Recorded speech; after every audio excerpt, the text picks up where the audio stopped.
que outro. Você vai ver na Bíblia que quando se fala de dom de cura, ele fala plural, né? Dons de cura. Então existem vários tipos de dons de cura. E eu estava falando sobre o dom de milagres, né? De sinais, de maravilhas. Que hoje você vê as pessoas muito se preparando. Algumas pessoas levam meses. Eu vou fazer um culto de cura e eu preciso levar meses para fazer isso, né? Não tem esse princípio, né? Você precisa se preparar meses. Você vê o próprio Benihim hoje. Ele vai ministrar, irmãos, não sai um enfermo da ministração dele. Aonde ele vai ministrar, a cura acontece, porque ele carrega isso. Deus chamou ele para isso. O ministério que Deus entregou é esse. Então, é sobre isso, né? Só que o Benihim, ele carrega um ministério mais evangelístico, também no avivamento, né? Isso é lindo. Mas comigo é um ministério profético que Deus usa mais forte. Então, hoje, eu vejo que eu caminho muito debaixo do profético, tá? E o profético, ele carrega também os dons de cura, os dons de milagres.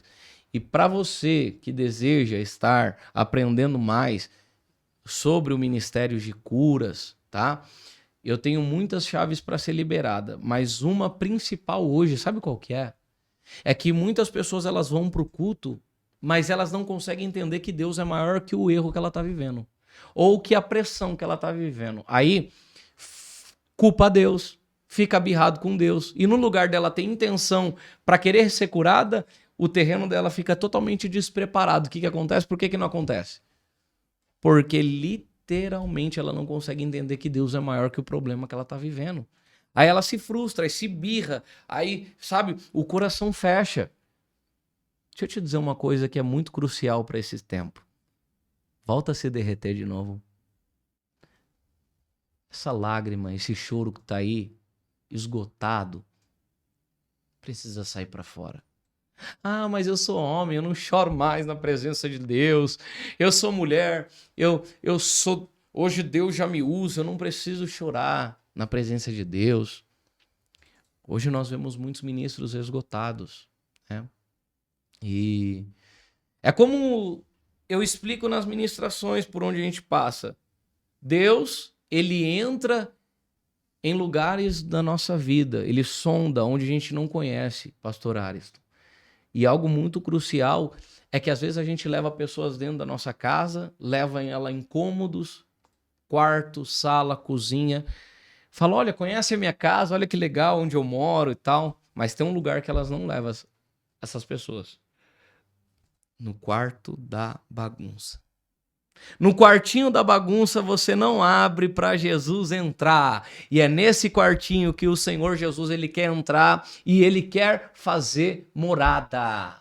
Ele quer colocar as coisas no seu devido lugar, ele quer limpar como filho de Deus todo o seu coração. Mas para isso você precisa entregar como oferta. Não falo valor, eu falo você precisa entregar tudo para ele.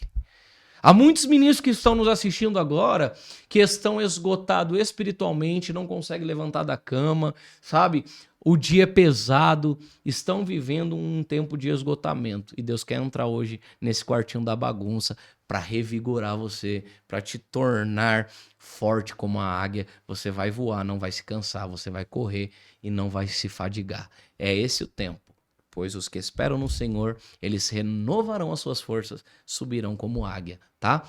Então entregar tudo para o Espírito Santo, mesmo vivendo, Deus me ensinou isso. Isso é uma das chaves mais preciosas que eu aprendi em todo o meu ministério. Sabe qual é, pastor? Adorar a Deus mesmo diante da fornalha de fogo ardente. Na prova? Deus, ele observa muito dois momentos da nossa vida, e por isso que a lógica de Deus é diferente com a do homem. Como assim, Cauê? Deserto, ele vai olhar o seu comportamento. Não se desespera. Ele está no controle de tudo.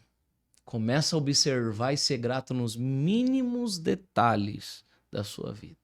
Começa a agradecer por você, na realidade, ter um banho, na realidade, ter duas pernas, ter dois braços, você falar, ter saúde, ter filhos, você sentar na mesa. Ah, eu pensava que prosperidade era ser rico.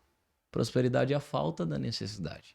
Então, Deus está te observando quando você está passando um processo que ele te colocou e quando ele honra você. Por isso que nem todas as igrejas que estão cheias é Deus que está enchendo. O que adianta ter um ministério cheio, mas está um ministério enfermo?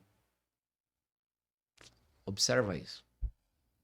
O que adianta ter um ministério cheio, mas o Espírito Santo não operar lá? Peguei fundo agora, hein?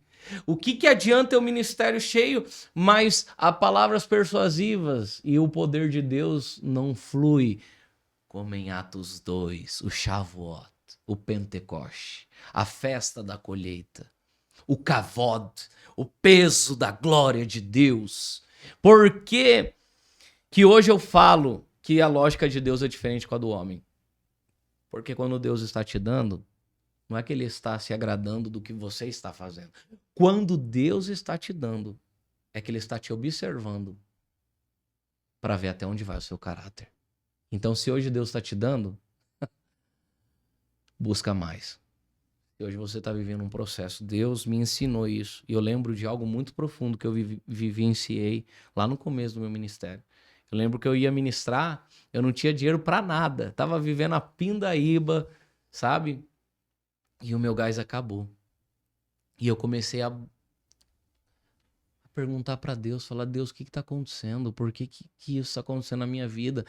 Senhor, será que eu estou vivendo uma maldição?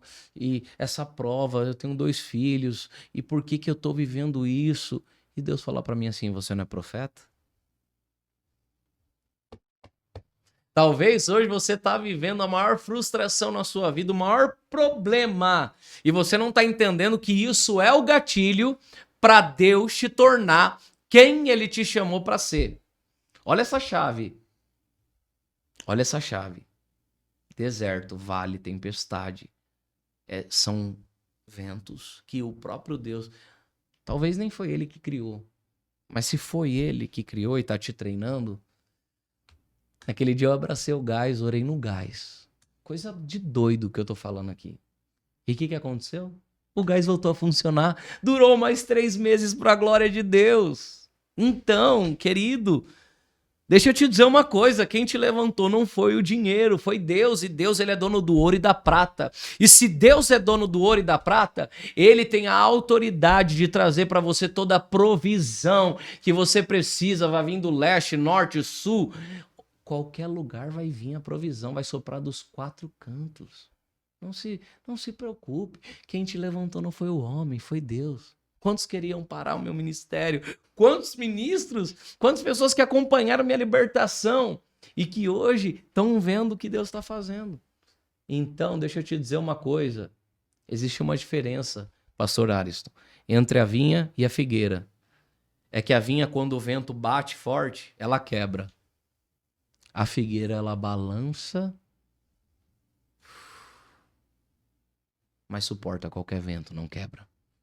Então, não olhe hoje para a situação que você está vivendo e fique frio, sem se derreter na presença, porque uma coisa que você vai chamar a atenção de Deus, você que está me ouvindo aí através desse Podercast, Fire and the Glory, thank you Jesus, é você realmente buscar Deus na tempestade. Se você voltar a se derreter na tempestade, ele pode colocar tudo no lugar rápido, porque Deus está buscando os verdadeiros adoradores, não os verdadeiros murmuradores. E aí, vai adorar ou vai murmurar, hein? Aleluia. Aleluia, glória a Deus. Eu sinto a unção fluindo muito forte aqui nesse Podercast. Eita, glória. Vai recebendo aí, irmão, vai recebendo, vai compartilhando, vai curtindo. Vai comentando. Se tiver dúvida do que está sendo falado, deixa a pergunta aí. Quem sabe o Apóstolo Cauê possa participar outro programa para responder as dúvidas, as perguntas. Apóstolo Cauê, se eu não me engano, que eu já muita entrevista com muitas pessoas, às vezes pode confundir a pessoa. Mas eu queria, se foi você contasse de novo o que você falou no primeiro, que você teve um encontro com o Espírito Santo. Foi você que falou isso? Sim. Que eu estava lembrando disso. Assim, eu repetir de novo esse encontro. E quem é o Espírito Santo para você? Chega até sentir a dimensão de glória, né? Falar do Espírito Santo. O Ruach, a Kodesh. O Espírito Santo ele não é só o poder. Espírito Santo, ele não é só um arrepio, um fogo, uma eletricidade, um efeito. O Espírito Santo, ele é uma pessoa. E ele se manifesta também como poder, mas ele se manifesta também como uma pessoa. E essa pessoa nos leva à sala do trono. Essa pessoa nos leva ao Rei Jesus. Por um momento, o Espírito Santo queria me mostrar alguns atributos dele. Eu lembro que eu falei isso, eu estava ministrando lá na Suíça, né? E Deus deu a oportunidade, porque eu não sou de falar esses testemunhos de visão em arrebatamento que eu já tive. Tive muitas, irmãos. Se eu for falar algumas aqui, a gente vai ficar aqui horas e horas. E cada uma delas, cada vez que você tem esse encontro, pastor, o que é de Deus imprime dentro de você. Por isso que você vai ver lá na Bíblia que Enoque caminhou com Deus e já não era mais o mesmo. Não tem como você caminhar com Deus e continuar a ser o mesmo, tá? Eu lembro que o Senhor me levou a passar horas, né, buscando a Ele, pagar o preço, como muitos dizem, eu preciso pagar o preço.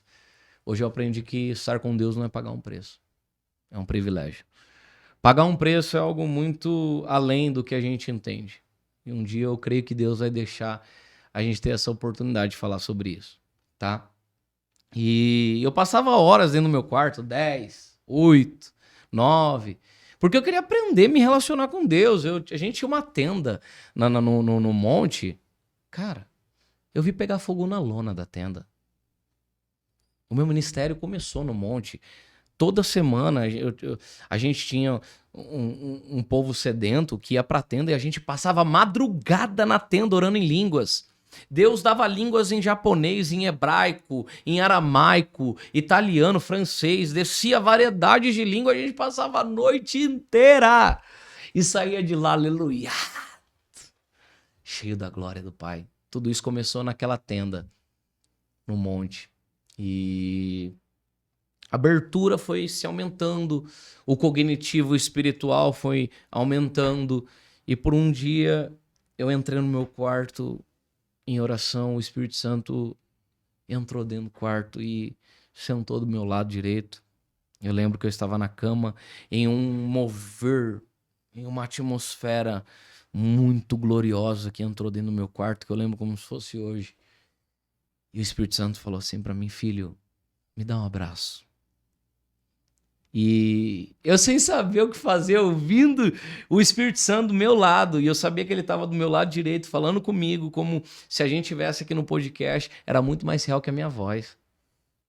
E eu falei, como que eu vou abraçar um ser invisível? Olha para você ver o meu pensamento almático e físico. Já entra, né, nesse momento de experiências, o medo entra, as frustrações entram, e aí você tem que aprender a rebater a sua alma. Que aí você aprende a chamar para o ringue todos os processos ruins da sua vida, a vencer a depressão, a vencer tudo que é alma, tá? E isso a gente também pode ter um outro momento para falar. Mas o Espírito Santo falou, me abraça, e eu fiquei de pé. E eu ouvi o barulho dele ficando de pé, de frente para mim. E nesse momento eu falei, poxa, eu vou abraçar o Espírito Santo, imaginando, né, sabendo que ele está na minha frente, aqui no meu quarto, que ele é real, que a sua presença está inundada aqui no meu quarto, e eu vou abraçar o Espírito Santo. Quando eu fui, irmãos, abraçá-lo, quando minha mão fez isso, eu senti Deus fisicamente. E literalmente eu pude abraçar o corpo do Espírito Santo. Aí nesse momento o Espírito Santo falou para mim assim, filho, agora eu vou te abraçar. Irmãos, definitivamente eu vi asas fazendo assim, ó, dentro de mim. E eu entrei dentro dessa dimensão com o Espírito Santo. E naquele momento eu pude ter uma experiência com o Espírito Santo que marcou a minha vida. E eu pude sentir Deus fisicamente, acredite se você quiser. Eu vivenciei isso, tenho vivenciado coisas muito maiores hoje, mas cada experiência que eu tive realmente hoje conota para eu ser quem Deus me chamou para ser. Então, busque mesmo o sobrenatural, queira definitivamente nascer da água e do Espírito, entrar nesse manto de glória para que você tenha experiências muito maiores. E essa foi uma das experiências que o Senhor me deu, que impactou a minha vida e que eu pude sentir o abraço do Holy Spirit. Jesus vive. Eita glória.